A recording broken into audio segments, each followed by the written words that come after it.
All right, Einstein students, you are good as gold. Let's practice our sixes, all right? Make sure when I say dukes up, dukes are up.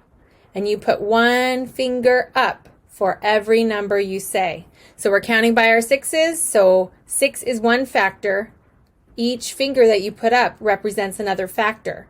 So when I get 4 fingers up, that means 6 times 4 is whatever the number I say.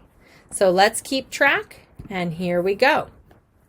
This one goes to the tune of Itsy Bitsy Spider. So dukes up. Einstein students, good as gold. Let me hear your sixes roll. 6, 12, 18, 24, 30, 36.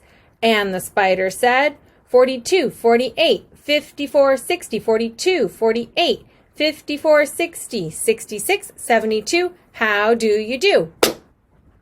Now this one gets a little tricky. You have to remember that you're going to repeat 42, 48, 54, and 60.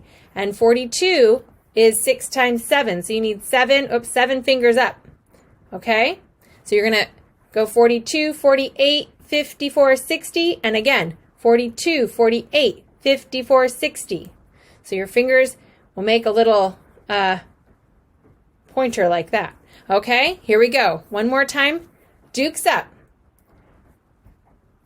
Einstein students, good as gold. Let me hear your sixes roll.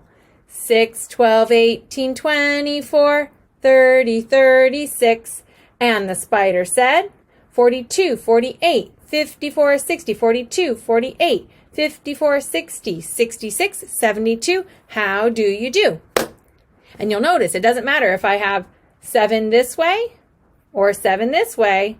As long as I have 7 fingers up when I say 42, because 6 times 7 is 42. All right, keep practicing, Einsteins.